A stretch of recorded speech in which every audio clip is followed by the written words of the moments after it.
ইরানে এখন যা হচ্ছে সেটাকে শুধু বিক্ষোভ বললে পুরো চিত্রটা ধরা পড়ে না। এটা অর্থনীতি, রাজনীতি, নিরাপত্তা আর আন্তর্জাতিক শক্তির লড়াই সব মিলিয়ে একটি বড় সংকট। ইরানের সর্বোচ্চ নেতা আয়াতুল্লাহ আলী খামেনি বলেছেন, বিদেশি মুদ্রার দাম যেভাবে নিয়ন্ত্রণের বাইরে চলে যাচ্ছে সেটা স্বাভাবিক নয়। তার মতে, এই অস্থিরতার কারণে ব্যবসায়ী ও দোকানিরা কাজ করতে পারছেন না। তিনি সরাসরি দায় চাপিয়েছেন শত্রু শক্তির ওপর। খামেনির দাবি, কিছু মানুষকে শত্রুরা উস্কানি দিচ্ছে বা টাকা দিয়ে মাঠে নামাচ্ছে। এরা দোকানি ও ব্যবসায়ীদের পেছনে দাঁড়িয়ে ইসলাম, ইরান ও ইসলামী প্রজাতন্ত্রের বিরুদ্ধে স্লোগান দিচ্ছে। খামেনি এখানে একটি স্পষ্ট বিভাজন টানেন। তিনি বলেন, শান্তিপূর্ণ প্রতিবাদকারীদের সঙ্গে কথা বলা যেতে পারে, কিন্তু যারা সহিংসতা করছে তাদের সঙ্গে আলোচনা অর্থহীন। তার ভাষায়, দাঙ্গাবাজদের কঠোরভাবে দমন করতে হবে। একই সঙ্গে তিনি ঘোষণা দেন, ইরান কখনো শত্রুর সামনে মাথা নত করবে না। এই বক্তব্যের প্রতিক্রিয়া আসে সঙ্গে সঙ্গে। বিশ্বের অন্যতম প্রভাবশালী প্রযুক্তি উদ্যোক্তা ইলন মাস্ক প্রকাশ্যে খামেনির বক্তব্য উড়িয়ে দিয়ে লেখেন, ইন ইয়োর ড্রিমস। এই এক লাইনের মন্তব্য সোশ্যাল মিডিয়ায় ঝড় তোলে। কিন্তু ইরানের ভেতরে পরিস্থিতি শুধু কথা লড়াইয়ে সীমাবদ্ধ নেই। বিক্ষোভ ছড়িয়ে পড়েছে সারা দেশে। সরকার এখন বিক্ষোভকারীদের নাগরিক নয়, বরং দাঙ্গাবাজ হিসেবে চিহ্নিত করছে। নিরাপত্তা বাহিনীকে কঠোর হওয়ার নির্দেশ দেওয়া হয়েছে। সরকার বলছে, বিদেশি শক্তি, বিশেষ করে যুক্তরাষ্ট্র, ইসরায়েল এবং তাদের মিত্ররা এই অস্থিরতা উস্কে দিচ্ছে। ইরানের বাজার বা বাজার অঞ্চল ঐতিহাসিকভাবে ইসলামী শাসনের বড় সমর্থক। খামেনির বক্তব্যে বলা হয়, প্রকৃত ব্যবসায়ীদের অর্থনৈতিক অভিযোগ যৌক্তিক। মুদ্রার অবমূল্যায়ন, ডলার, রিয়ালের দামের ওঠানামা, সব মিলিয়ে ব্যবসা করা কঠিন হয়ে পড়েছে। একজন ব্যবসায়ী যদি বলেন, আমি আর ব্যবসা চালাতে পারছি না, সেটা ভুল নয়। কিন্তু সরকার বলছে, এই বাস্তব সমস্যার সুযোগ নিয়ে কিছু গোষ্ঠী ইচ্ছাকৃতভাবে অস্থিরতা তৈরি করছে। তাদের লক্ষ্য ব্যবসা নয়, বরং রাষ্ট্রকে দুর্বল করা। এই বিষয়টি সরকার কোনোভাবেই মেনে নেবে না। এদিকে রাস্তায় পরিস্থিতি ক্রমে ভয়াবহ হচ্ছে। সিরাজ শহরে কাশেম সোলাইমানের ব্যানারে আগুন দেওয়া হয়। তিনি ছিলেন ইরানের প্রভাবশালী সামরিক কমান্ডার, যাকে যুক্তরাষ্ট্র ড্রোন হামলায় হত্যা করেছিল। অন্য শহরে পুলিশ চৌকি পোড়ানো হয়েছে। নিরাপত্তা বাহিনীর সঙ্গে সরাসরি সংঘর্ষ হয়েছে। কিছু এলাকায় গুলিও চালানো হয়েছে বলে মানবাধিকার সংগঠনগুলোর দাবি।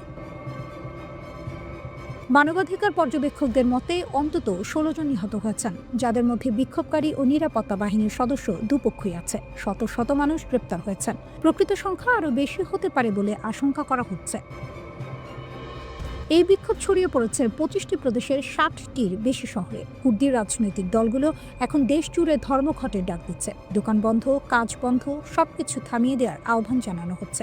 আন্তর্জাতিক মহলে নড়ে চড়ে বসেছে। ইউরোপীয় ইউনিয়ন ইরানকে সংযোগ দেখাতে বলেছে, সহিংসতার বদলে সংলাপের আহ্বান জানিয়েছে। এর মধ্যেই আন্তর্জাতিক রাজনীতি পরিস্থিতি আরও জটিল করছে। যুক্তরাষ্ট্র ও ইসরায়েল বরাবরই ইরানের ওপর চাপ বাড়াতে চায়। সাম্প্রতিক ঘটনাগুলোকে অনেকেই সেই চাপের অংশ হিসেবে দেখছেন। ইলন মাস্ক, ডোনাল্ড ট্রাম্প ও মার্কিন রাজনীতিকদের বক্তব্য ইরানের নেতৃত্বকে আরও সতর্ক করে তুলছে। ভেনেজুয়েলার প্রেসিডেন্ট নিকোলাস মাদুরোকে যুক্তরাষ্ট্রের বাহিনী আটক করার ঘটনা এখন আর শুধু লাতিন আমেরিকার বিষয় নয়। এই ঘটনার পর বিশ্ব রাজনীতিতে বড় ধরনের উত্তেজনা তৈরি হয়েছে, কারণ এতে সরাসরি জড়িয়ে পড়েছে যুক্তরাষ্ট্র, চীন, রাশিয়া ও ইরানের মতো বড় শক্তিগুলো। ঘটনার পর চীন প্রথমবারের মতো প্রকাশ্যে প্রতিক্রিয়া দিয়েছে। বেইজিং বলেছে, যুক্তরাষ্ট্রের এই পদক্ষেপ নগ্ন শক্তি প্রয়োগ এবং এটি আন্তর্জাতিক আইন লঙ্ঘন। চীনের পররাষ্ট্র মন্ত্রণালয়ের ভাষায়, ভেনেজুয়েলার সার্বভৌমত্ব পদদলিত করা হয়েছে। চীন যুক্তরাষ্ট্রকে আধিপত্যবাদী আচরণের অভিযোগে অভিযুক্ত করেছে এবং বলেছে, এই ঘটনা লাতিন আমেরিকা ও ক্যারিবীয় অঞ্চলের শান্তি ও নিরাপত্তাকে হুমকির মুখে ফেলতে পারে। চীন এখানেই থামেনি। তারা স্পষ্টভাবে জানিয়েছে, কোনো সার্বভৌম দেশের বিরুদ্ধে সামরিক শক্তি প্রয়োগ তারা সমর্থন করে না এবং যুক্তরাষ্ট্র যে ব্যাখ্যায় দিক না কেন তা তারা গ্রহণ করবে না। এর আগেই ইরান ও রাশিয়া যুক্তরাষ্ট্রের বিরুদ্ধে কড়া ভাষায় প্রতিবাদ জানিয়েছে। তেহরান বলেছে, এই অভিযান বেআইনি এবং আন্তর্জাতিক স্থিতিশীলতাকে দুর্বল করে। ইরানের মতে, এই ধরনের পদক্ষেপ ভবিষ্যতের জন্য বিপজ্জনক নজির তৈরি করে। রাশিয়া আরও এক ধাপ এগিয়ে যুক্তরাষ্ট্রের বিরুদ্ধে সশস্ত্র আগ্রাসনের অভিযোগ তুলেছে। মস্কোর বক্তব্য, কূটনীতির জায়গায় এখন মতাদর্শিক শত্রুতা বসে গেছে, যা পরিস্থিতিকে নিয়ন্ত্রণের বাইরে নিয়ে যেতে পারে।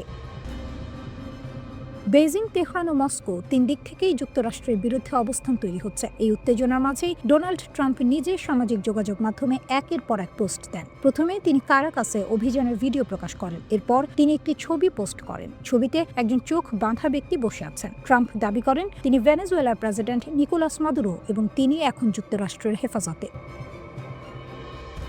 এর কিছু সময় পর ট্রাম্প ভাষায় আরও কড়া হন। তিনি ঘোষণা দেন যুক্তরাষ্ট্র সাময়িকভাবে ভেনেজুয়েলা পরিচালনা করবে যতক্ষণ না সেখানে একটি নিরাপদ ক্ষমতা হস্তান্তর সম্ভব হয়। তার দাবি, এই সামরিক অভিযান ছিল দ্বিতীয় বিশ্বযুদ্ধের পর সবচেয়ে শক্তিশালী ও সফল আক্রমণগুলোর একটি। ট্রাম্প বলেন, আকাশ, স্থল ও সমুদ্র তিন দিক থেকেই যুক্তরাষ্ট্রের পূর্ণ সামরিক শক্তি ব্যবহার করা হয়েছে। তার ভাষায়, ভেনেজুয়েলার সামরিক সক্ষমতা কার্যত অচল করে দেওয়া হয়েছে। তিনি আরও বলেন, প্রয়োজনে আরও বড় দ্বিতীয় দফা হামলার প্রস্তুতিও ছিল। এই বক্তব্যের পেছনে যুক্তরাষ্ট্রের যুক্তি হল, মাদুরোর শাসনে ভেনেজুয়েলা যুক্তরাষ্ট্রের শত্রু শক্তিগুলোকে জায়গা দিচ্ছিল এবং এমন অস্ত্র সংগ্রহ করছিল যা মার্কিন স্বার্থের জন্য হুমকি হতে পারে। ট্রাম্প এটিকে যুক্তরাষ্ট্রের ঐতিহাসিক পররাষ্ট্রনীতির অংশ বলে উল্লেখ করেন এবং পশ্চিম গোলার্ধে মার্কিন প্রভাব পুনঃপ্রতিষ্ঠার কথা বলেন। তিনি আরও বলেন, ভেনেজুয়েলার তেলের ওপর নিষেধাজ্ঞা বহাল থাকবে এবং যুক্তরাষ্ট্র সব ধরনের সামরিক বিকল্প খোলা রাখবে। তার বক্তব্যের স্পষ্ট বার্তা, মাদুরোর মতো পরিণতি অন্যদেরও হতে পারে। সব মিলিয়ে প্রশ্নটা খুব গুরুত্বপূর্ণ। যুক্তরাষ্ট্র কি আন্তর্জাতিক আইন উপেক্ষা করে এককভাবে সিদ্ধান্ত নিচ্ছে? বড় শক্তিগুলোর এই মুখোমুখি অবস্থান কি নতুন কোনো বৈশ্বিক সংকটের দিকে নিয়ে যাচ্ছে? আর ভেনেজুয়েলার সাধারণ মানুষের জন্য এর অর্থ কি? যুদ্ধের পথে এগোতে ইরানে কিভাবে ইসরায়েল পরিকল্পিতভাবে অস্থিরতা তৈরি করছে, প্যালেস্টাইন ক্রনিকলের বিশ্লেষণ। 2026 সালে প্রবেশের সাথে সাথে ইরান ও ইসরায়েল যুদ্ধপথে রয়েছে, যা শুরু হয়েছিল সাধারণ অর্থনৈতিক অসন্তোষ থেকে। তা এখন পরিণত হয়েছে ইসরায়েলের গোয়েন্দা অভিযানে, যার লক্ষ্য ইরানের স্থিতিশীলতা নষ্ট করা। ইসরায়েলের প্রধানমন্ত্রী যখন মার্কিন যুক্তরাষ্ট্র থেকে ফিরছিলেন, তখন ট্রাম্প একটি সামরিক হস্তক্ষেপের হুমকি দিয়েছিলেন। ডিসেম্বরের শেষ দিকে ইরানের বিভিন্ন শহরে দোকানদাররা মিছিল করেছিল সরকারের ব্যর্থতার বিরুদ্ধে। মুদ্রাস্ফীতি, জীবনযাত্রার খরচ বৃদ্ধির মতো বাস্তব সমস্যা ছিল তাদের মূল দাবি। প্রথম দিকে কিছু বিচ্ছিন্ন ঘটনাকে ছাড়া সবকিছু নিয়মিত, শান্তিপূর্ণ এবং প্রতিবাদীরা নিজেদের মধ্যে সন্দেহভাজন এজেন্টদের উচ্ছেদ করেছিল। তবে খুব দ্রুত পরিস্থিতি বদলে গেল। সামাজিক মাধ্যমে পুরনো ভিডিও এবং কৃত্রিম বুদ্ধিমত্তা ব্যবহার করে ভীতিকর চিত্র তৈরি করা হলো। ইসরায়েলের সাবেক প্রধানমন্ত্রী নাফতালি বেনেট ভিডিও বার্তায় এই বিপ্লবের পাশে দাঁড়ানোর ঘোষণা দিলেন। ইরানে তখনও বড় কিছু ঘটেনি। বার্তাটি স্পষ্ট, ইসরায়েল উত্তেজনা বাড়াচ্ছে। তারপর শাহের উত্তরাধিকারী রেজা পাহলভি সক্রিয় হলেন। বারবার বলছেন, শাসন পদ্ধতি ধ্বংস হয়ে গেছে, আমি ফিরছি। ইসরায়েল তাকে ক্রাউন প্রিন্স হিসেবে সমর্থন দিচ্ছে। তিনি একটি ঐতিহাসিক রাজতন্ত্র পুনর্স্থাপনের চেষ্টা করছেন, সঙ্গে গণতন্ত্রের কথাও বলছেন একসাথে। নতুন বছরের প্রথম দিনেই পরিস্থিতি তীব্র হয়ে উঠল। টেলিগ্রাম গ্রুপের মাধ্যমে হিংসা, সশস্ত্র হামলা, নিরাপত্তা বাহিনীর ওপর গুলি, স্ট্যাচু ও পোস্টার ভাঙচুর, দোকান ও গাড়িতে আগুন, সবই ইসরায়েলের সমন্বিত তথ্যযুদ্ধের অংশ। ইসরায়েলের পার্সিয়ান ভাষার সোশ্যাল মিডিয়া অ্যাকাউন্ট এআই ব্যবহার করে কল্পিত ছবি প্রকাশ করল।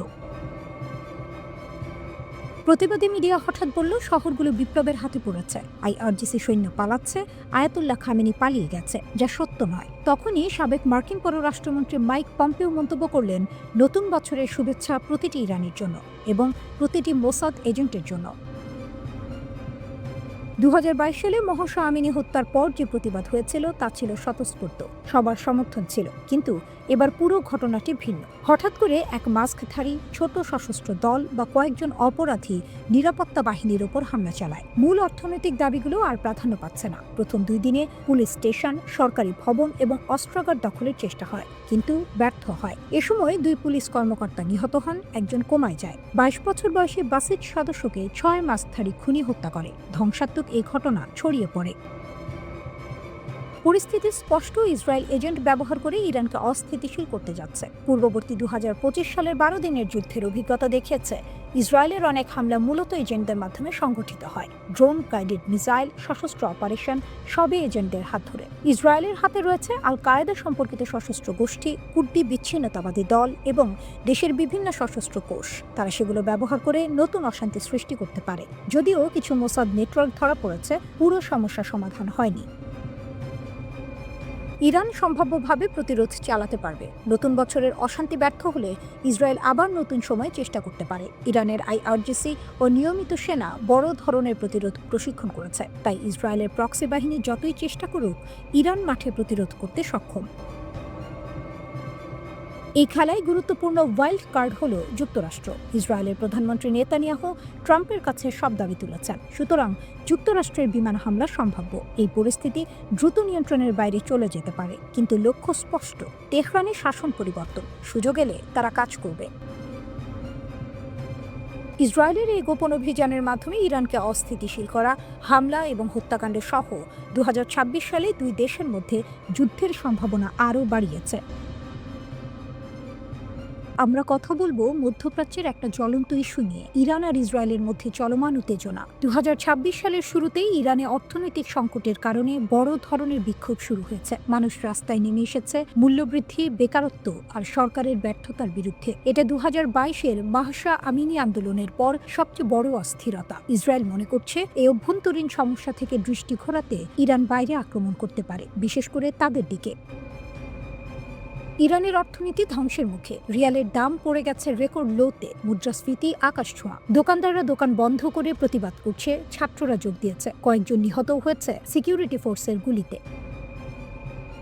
ইরানের সরকার বলছে এটা বিদেশি ষড়যন্ত্র। আর কে এর পেছনে? ইসরায়েল আর আমেরিকা। ইসরায়েলের মোসাদের ফার্সি ভাষার এক্স অ্যাকাউন্ট থেকে সরাসরি বার্তা: রাস্তায় নামো, আমরা তোমাদের সঙ্গে আছি মাঠেও। এটা কি প্রমাণ করে যে ইসরায়েল বিক্ষোভকে উস্কে দিচ্ছে? অনেকে বলছেন হ্যাঁ, এমনকি সাবেক আমেরিকান কর্মকর্তারা টুইট করে উৎসাহ দিচ্ছেন।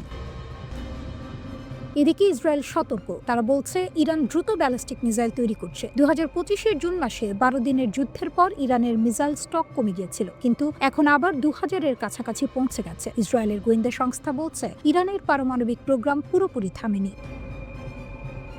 মোসাদ প্রধান ডেভিড বার্নিয়া স্পষ্ট বলেছেন, ইরানের হৃদয়ে এখনো নিউক্লিয়ার বোমার স্বপ্ন জ্বলছে। আমরা নিশ্চিত করব এটা কখনো পুনরায় চালু না হয়। লেবানন ফ্রন্টেও উত্তাপ। হিজবুল্লাহ আবার শক্তি সঞ্চয় করছে। ইসরায়েলের সিকিউরিটি ক্যাবিনেট আলোচনা করছে স্থল অভিযানের, শুধু এয়ার স্ট্রাইক নয়, সরাসরি সেনা পাঠানোর। ট্রাম্প নেতানিয়াহুর সঙ্গে মিটিংয়ে বলেছেন লেবাননের সঙ্গে ডায়ালগ না হওয়া পর্যন্ত অপেক্ষা করতে। ট্রাম্প তো বিক্ষোভকারীদের পক্ষে দাঁড়িয়ে বলেছেন, ইরান যদি শান্তিপূর্ণ প্রতিবাদকারীদের মারে, আমেরিকা উদ্ধার করবে। ইরান কর্তৃপক্ষও এই অস্থিরতার জন্য ইসরায়েলকে দায়ী করেছে। দেশটির পার্লামেন্ট স্পিকার মোহাম্মদ গালিবাফ অভিযোগ করেছেন যে বিদেশি এজেন্টরা জনগণের বৈধ বিক্ষোভকে সহিংস নগর সংঘর্ষে রূপান্তরের অপচেষ্টা চালাচ্ছে। ইরানের চলমান সরকার বিরোধী আন্দোলনে সমর্থন জানিয়েছেন যুক্তরাষ্ট্রের সাবেক পররাষ্ট্রমন্ত্রী এবং কেন্দ্রীয় গোয়েন্দা সংস্থা CIA-এর সাবেক প্রধান মাইক পম্পেও। একই সঙ্গে এই অস্থিরতায় তেহরানের চির প্রতিদ্বন্দ্বী ইসরায়েলের গোয়েন্দা এজেন্টদের সম্পৃক্ততারও ইঙ্গিত দিয়েছেন তিনি। ট্রাম্পের এই হুমকির প্রেক্ষিতে জাতিসংঘ মহাসচিব আন্তোনিও গুতেরেসের কাছে একটি চিঠি পাঠিয়েছে তেহরান। চিঠিতে ট্রাম্পের বিরুদ্ধে সহিংসতা, অস্থিরতা এবং সন্ত্রাসী কর্মকাণ্ডে উস্কানি দেওয়ার অভিযোগ এনেছে ইরান। তারা বিশ্ব সংস্থাকে ট্রাম্পের বক্তব্যের নিন্দা জানানোর এবং ওয়াশিংটনকে সব ধরনের হুমকি বা বল প্রয়োগ থেকে বিরত থাকার আহ্বান জানিয়েছে। ইরানের পররাষ্ট্রমন্ত্রী আব্বাস আরাগচি শান্তিপূর্ণ প্রতিবাদের অধিকারের কথা স্বীকার করলেও সতর্ক করে দিয়েছেন যে কোনো ধরনের সহিংসতা এবং বিদেশি হস্তক্ষেপ সহ্য করা হবে না।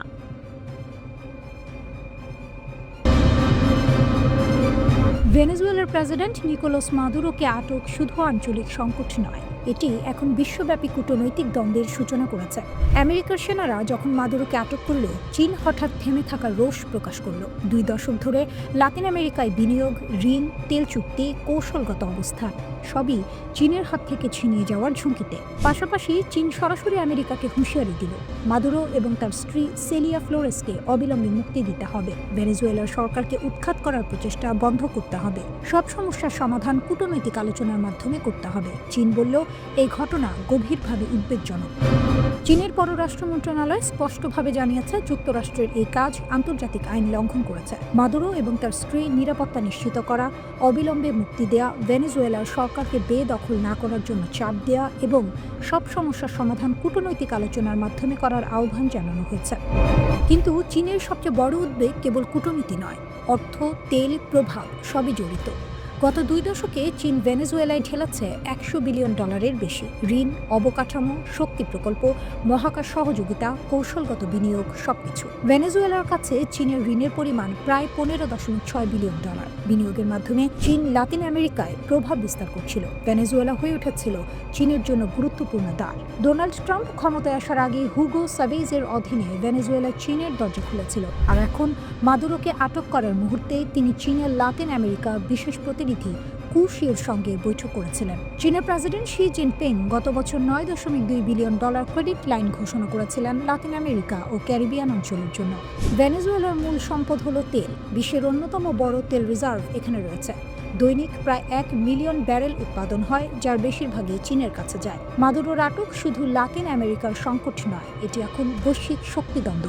চীন সরাসরি জানিয়েছে যুক্তরাষ্ট্রের এই কর্মকাণ্ড প্রচণ্ড শক্তির ব্যবহার এবং তা সীমা লঙ্ঘন করেছে। চীনের পররাষ্ট্র মন্ত্রণালয় বলেছে ভেনেজুয়েলার সার্বভৌমত্ব লঙ্ঘিত হয়েছে। বেইজিং আমেরিকাকে হেজিমনিক আচরণের জন্য দোষারোপ করেছে এবং সতর্ক করেছে এই পদক্ষেপ লাতিন আমেরিকা ও ক্যারিবিয়ান অঞ্চলে শান্তি ও নিরাপত্তাকে হুমকিতে ফেলবে। ইরান এবং রাশিয়া সরাসরি যুক্তরাষ্ট্রকে তোপ দেবেছে। তেহরান বলেছে এই অভিযান অবৈধ, এটি বৈশ্বিক স্থিতিশীলতাকে ক্ষুণ্ণ করতে পারে এবং বিপজ্জনক উদাহরণ স্থাপন করে। মস্কো বলেছে কূটনীতি ছেড়ে সাফল্যহীন শত্রুতা সৃষ্টি হয়েছে, তীব্র সংঘাত নিয়ন্ত্রণের বাইরে চলে যেতে পারে। বেইজিং, তেহরান এবং মস্কো সব বড় শক্তি এক হয়ে যুক্তরাষ্ট্রের পদক্ষেপের বিরুদ্ধে দাঁড়িয়েছে। ভেনেজুয়েলার প্রেসিডেন্ট মাদুরোর আটক এখন শুধু রাজনৈতিক বা সামরিক ঘটনা নয়, এটি বিশ্বব্যাপী শক্তি ভারসাম্যকে নতুন করে চ্যালেঞ্জ করছে। অর্থ, তেল, প্রভাব সবকিছুর উপর দাঁড়িয়ে চীনকে এখন সবচেয়ে বড় ক্ষতিগ্রস্ত হিসেবে দেখা হচ্ছে। লাতিন আমেরিকার দীর্ঘমেয়াদী কৌশলগত পরিকল্পনা এবং বিশ্বব্যাপী কূটনৈতিক অবস্থান হুমকির মুখে।